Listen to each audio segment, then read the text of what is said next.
अब देखो, एक पत्नी ये है जो अपने पति के लिए भागवत सुन रही है, सुनवा रही है, और एक पत्नी अब वो है जो हनीमून बहाने ले गई और अपने पति को मरवा दिया। ये केवल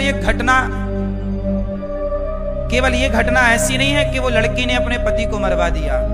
ये कथा ये बताती है कि देखो उस आदमी की क्या गलती थी, उस मर्द की क्या गलती थी। उसने तो बेचारे अपनी पत्नी ने जो कहा कि वहां चलना है तो उसने मना नहीं किया, चलो तुम्हें घुमा के, उसने ही प्लान बनाया कि अपने को वहां घूमने चलना। और सोचो कि वो महिला जिसने पति को मारने का प्लान बनाया, वो विवाह के पहले वहां जा चुकी थी और पूरा घूम के आ चुकी थी, देख के कि कहां कहां कैसे खड़ा करके कैसे धक्के मारना, कैसे मतलब मारने की पूरी प्लानिंग कर चुकी थी।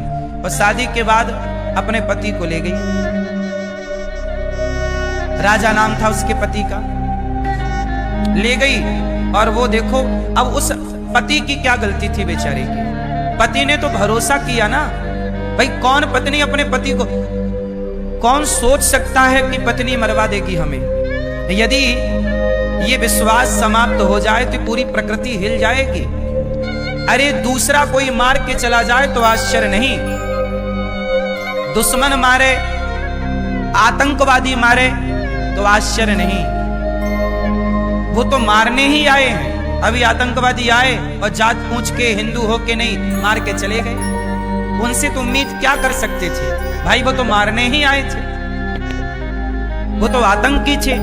पर तुम तो अर्धांगिनी थी, साथ जीने मरने की कसम खाई, और आपने शादी के महीने भर के भीतर अपने पति को आपने मौत के घाट उतार दिया, केवल इसलिए कि आपको कोई दूसरा लड़का पसंद है। तो जब पसंद ही था तो विवाह उसी से करती, फिर इसे बीच में बर्बाद करने की क्या जरूरत थी। उसकी तो जिंदगी खत्म, बेचारे को मार ही दिया। उसके माँ बाप के साथ क्या गुजर रही होगी, उस आदमी की क्या गलती थी। क्या विश्वास करना इतना बुरा है? फिर कौन किस पर भरोसा करेगा। मेरी माँ एक बात बताऊं, ये जो हाल आज देखने को मिल रहे हैं ना, इससे आप ये समझो कि इंसानियत खतरे में जा रही है। आप कितना भी विकास कर लो, लेकिन मानसिकता का तो विनाश ही हो रहा। हाँ या ना? ये मानव जाति का सबसे बड़ा ह्रास है, पतन है। इससे बड़ा पतन इंसान का और क्या हो सकता है। जिस देश की नारियां अनसुईया होती हैं, जिस देश की नारियां सावित्री बनकर यमराज के मुंह से अपना पति वापस ले आती हैं, उस देश की नारियां अपने पति को मरवा डालती हैं। ये सुनने में कितना अजीब है, कितना भयंकर है। इसलिए मेरी मां,